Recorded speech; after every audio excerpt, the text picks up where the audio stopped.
Hi there, this is Crowbeak, and my last episode got cut off because my connection to Twitch dropped. Which is very sad, because I was in the middle of a story that there's no point in repeating now. I'm just gonna be sad about it. I hope I can do another full episode without having it drop in the middle of, say, a cutscene. I think if that happens, that I'm going to just redo some things. Because I definitely have cutscenes coming up. Anyway, I'm gonna go ahead and try this. We'll see how it goes. The only good thing about the stream dropping is that I was actually at a point where I needed to cut the thing short. A save point! Glory hallelujah! Now at least if I lose my data, I don't have to worry about it too much. That makes me happy. I guess I just hope that this is actually recording.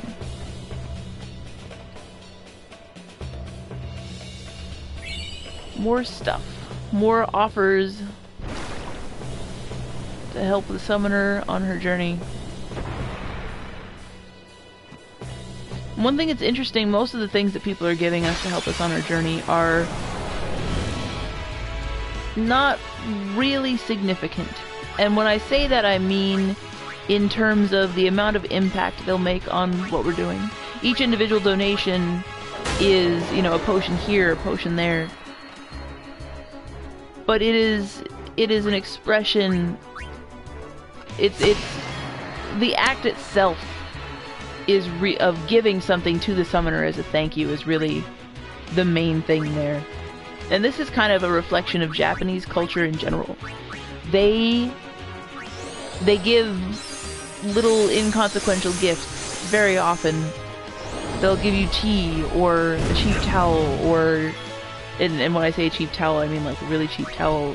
But it's the idea is that giving the gift is just a way of, it's like a physical expression of thank you.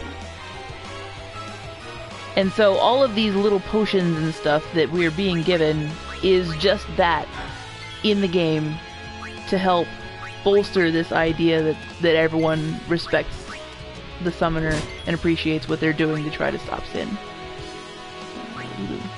Let us kill this thing.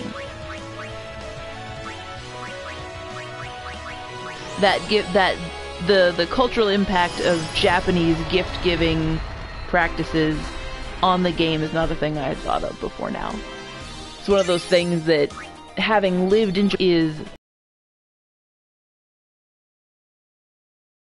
very clear to me at this point, but when I lived back in the States, when I was still in high school and playing this game for the first time, was not a thing that dawned on me at all. Lulu has learned Overdrive Mode Comrade. Oh! I completely forgot about the overdrive modes. I spent a moment squinting because I didn't know what that meant at first. I don't remember how to change that though. Basically, if I put her in overdrive mode comrade, then her limit break gauge will go up when other people get hit. Which is really useful if you, say, have a tank like Orin in here and give him the guard ability and have him guard, because he'll take... I think guard makes things attack you. I don't remember off the top of my head. But you can, if you set it up so that other characters are getting hit, then yeah, that's a really good way to do it. They do a pretty good job of adding things, not adding too many things at the beginning, but also not going overboard with the tutorials like Final Fantasy XIII does. I like Final Fantasy XIII, unlike a lot of people, but it is pretty ridiculous that you get your last... I already used her, didn't I? It's pretty darn ridiculous that you get your last summon, or not last summon, last tutorial, like 25 hours into the game. And I'm not kidding. It's like 25-30 hours into the game before you get that last tutorial. And it's... what is it about? something having to do with the leveling system, which is patterned in some ways off of the sphere grid, actually. The sphere grid in this game. Final Fantasy XIII and Final Fantasy X have a lot in common. And yet they don't feel the same at all. I'm asleep. And I'm not gonna wake up anytime soon because you have to get physically attacked. Oh! Yay, I do have a random chance to wake up. That's great. Final Fantasy XIII, like Final Fantasy X, is a game played in virtually a tunnel. I don't know if you really... I haven't talked about this too much. I know I made mention of it with regards to the fact that later on, once you get the airship, you can go anywhere, but otherwise you must go from place to place on foot. Final Fantasy XIII is the same way. It's not until very late into the game that you get the ability to just go anywhere. You have to go along the tunnel from one end to the other. I don't remember what you do, flying guy, so actually, I would start with Heather attacking that thing. Oh, I should have had him attack flying guy anyway. Yay! Things are fine. Alright, that's good to know. But yeah, so the game is kind of like a tunnel. And that allows them to have allowed them, excuse me, when making the game, to control the pacing. I do not want to use her yet. Give me you now. To control the pacing and the flow of the story until near the end, where they finally open the game up and let the player explore the world freely. And that's what they do in both Final Fantasy X and Final Fantasy XIII. Final Fantasy XIII has a completely different battle system, one that I applaud for the risks that it takes. They tried something completely new. I like the idea, but I don't think it came out well, and I don't think I'm the only one who feels that way. I guess they kind of took some risks with this battle system too, but not the same way they did with Final Fantasy XIII, where you don't control most of your party directly. You just decide sort of which kind of job they're doing at any given time. Oh, and then the other similarity they have is that the Final Fantasy XIII leveling system is very similar to the sphere grid. It's the same sort of thing. You have a whole bunch of nodes connected by lines. They're locked into whatever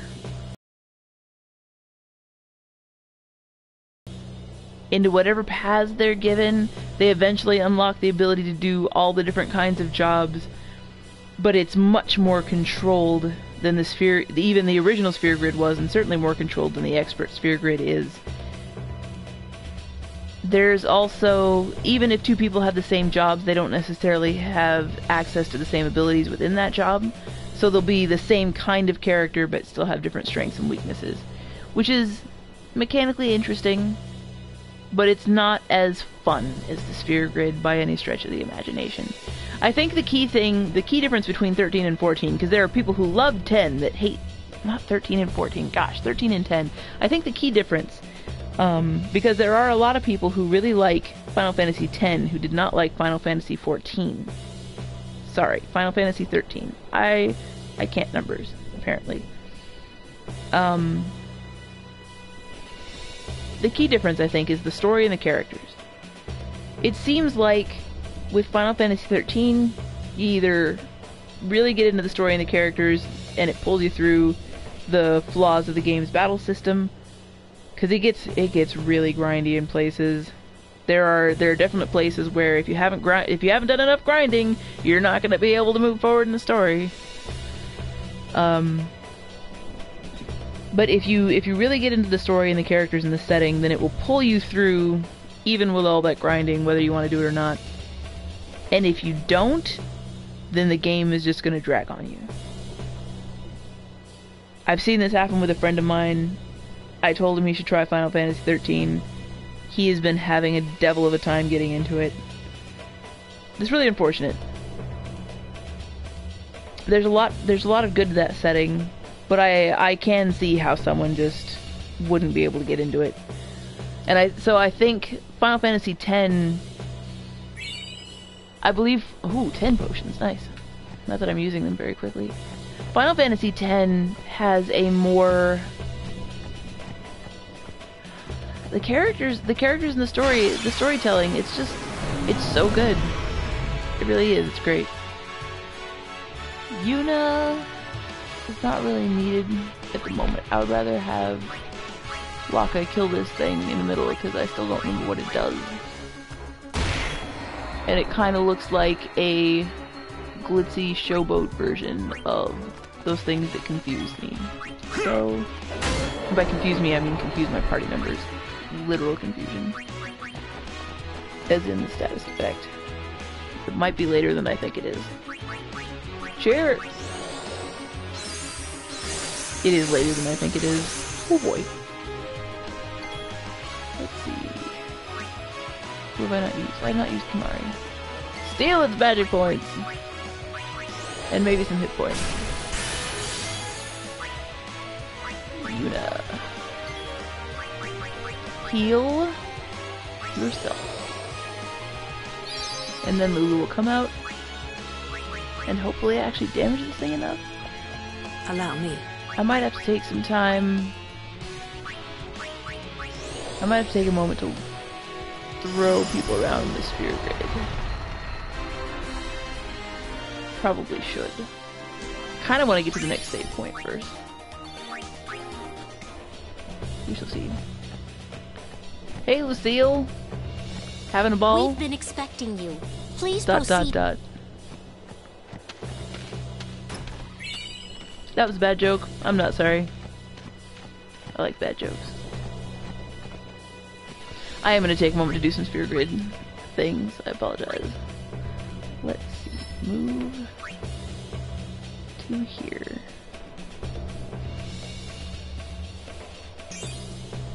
Yes. More hit points. This is not a thing I will refuse. How many ability spheres do I have? 3.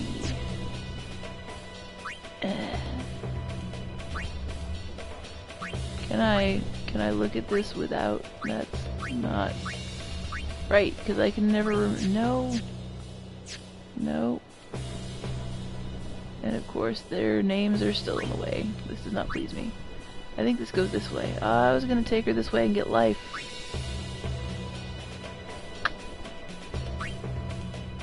Well...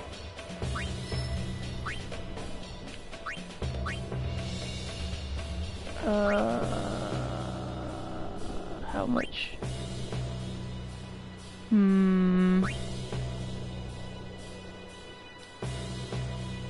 That was not actual what I wanted to do. Oh wait! Oh wait! Can I travel anywhere on the sphere grid I want to? That I've already been? Oh my gosh! They changed it! For the expert sphere grid! So wait, it uses a sphere level, but I can go anywhere? On the path that I've already traveled? Oh no, it looks like I can move 3, 4...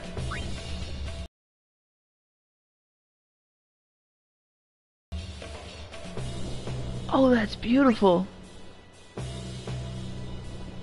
I don't need to go back that far, but that's... I'm so happy right now. Alright, anyway, I can't actually do something very effective like I wanted to do. I do want him to have cure first. So I'm going to use up 2 of the ability spheres here.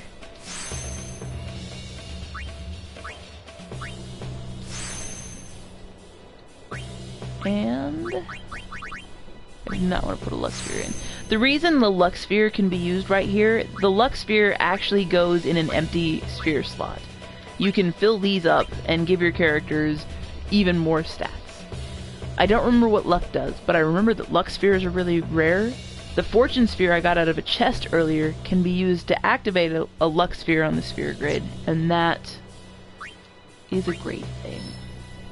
Okay, Yuna, come over here. Get you some more magic power. Or magic defense. One of those. Each sphere on the grid has a look according to the general type of thing that it buffs. I definitely want to give him that. So there goes my other thing. He's got the most... He has the most spear levels stored up, so I definitely need to use that. I know I talked about it at some point, but I was going to take him down Orin's path, but I have changed my mind about that because I do need to have someone with the high speed and high accuracy. And I don't have Riku yet, so Riku's probably actually going to end up going down Orin's path as well, because I don't feel like I need more than one accuracy fighter, and there's a lot of benefits to Orin's path. Provoke. Ooh. Provoke is over here. I am questioning my decisions. That's okay. That's the ability I was talking about, though, that allows you to make things attack you instead of them. Can I go this way and then... Aha! I can unlock this level 1 spear and go down Orin's path. And then can I circle back around up here? I can totally do that. I think that's what I'm gonna do. I'm gonna go around here. Since I'm getting provoked, go around here, come this way, unlock this level 1. I guess it's gonna take 2 level 1 spheres. I guess it depends on how many level 1 spheres I find before I get over there. Oh no. That's okay. Yep. Staying right where you are. And he needs an ability sphere before he can move on, so he can be next. Magic break. That's a good one to have. 1, 2, 3.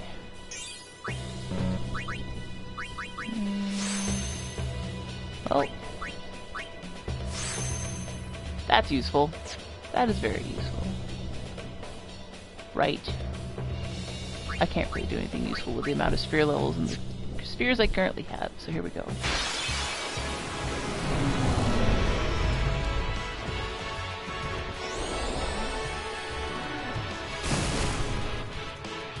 I am being attacked.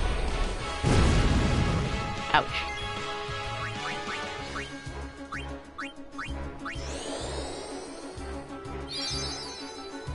I should maybe have used Kimari for that. So that would have been dangerous. Let's see, let's pull out Walker. Attack. The reason I was saying I should probably have used Kimari for that was because I don't actually know how much he can heal for at the moment. And that is valuable information. But I will get another chance. Where? That must be the right one. By which I mean the left one. Ooh. I'm very glad that didn't hit Yuna just now. I'm gonna plot Kimari and have him smack up that thing. How many hit points does it have left? Can I just Lancet it? I totally just Lancet it to death. It's kinda neat that Lancet draws... It doesn't draw very much in the way of hit points. It is better for drawing magic points. And enemies do have a finite amount of magic points. So you can... If you use Lancet on them enough, then you can make them unable to do much of anything if it's a strictly magic-based creature, like those elementals are. I will have Kumari do healing there. Gordon, what can you do? I think you have guard now, right? Yes.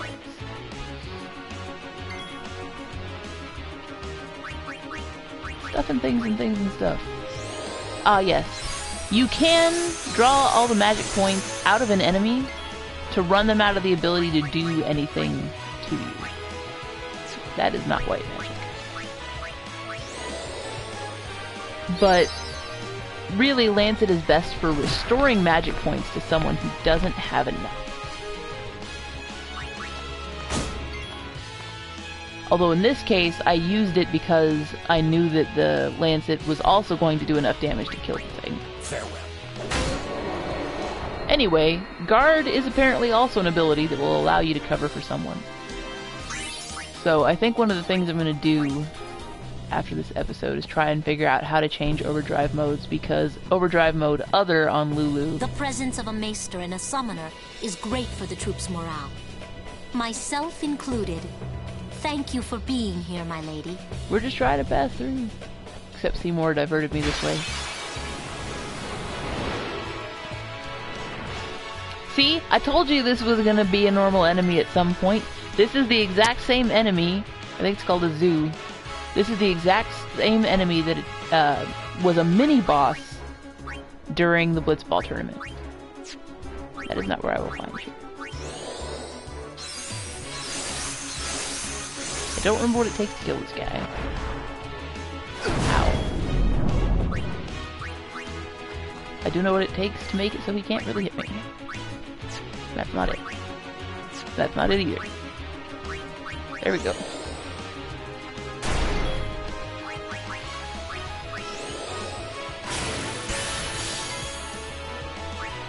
All of y'all have done stuff.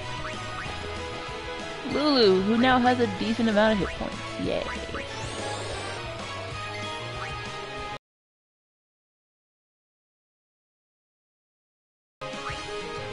Have used Titus. Thought Orin. Waka could use some heal. You know what? I went to the trouble of using Kimari to heal Titus before, and totally forgot to pay attention to how much he was healing. ... That was silly of me. Oh well, whatever. Orin! He does damage to everything. Love that guy.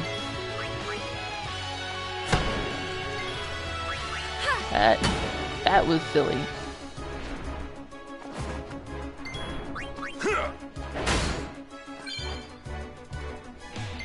Excellent. I don't actually know what that entails, but okay. Well then, what next? Seeing that has made me remember somehow that they learn these overdrive modes by having whatever the trigger for it is happen a lot. So, for example, Lulu learned the overdrive mode other because she saw enough people who were not her get hit by enemies. That's what triggers more limit break gain. Oh, that is not what I meant to do. Anyway, that's what triggers more limit break gain for that overdrive mode. And it's really useful because it makes it, since overdrive by default is gained through attacking in small amounts and through being attacked in larger amounts, having the ability to change the way that it's done allows you to customize your playstyle. It makes abilities like guard much more I don't want to say more useful, but less punishing. You don't have to worry about Orin guarding Yuna, meaning that Yuna never gets a limit break ever once she learns other overdrive. I bet that's the setting. Either way, I'm moving forward. In the end, I wasn't able to stop them, as you can see. Yep. But seeing their fierce determination, I couldn't just sit there. So I decided that I would do everything in my power to help them. Okay, here, she's only an acolyte, but that makes her a third representative of Yevon who's here. There's Seymour, there's her, and there's Yuna. And all of this is helping the Crusaders' morale as they go into this operations area. You want some of this?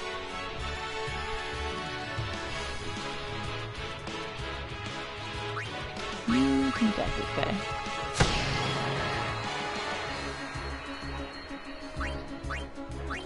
Anyway, I think I'm going to end this episode here, and I will start the next episode when something else interesting happens.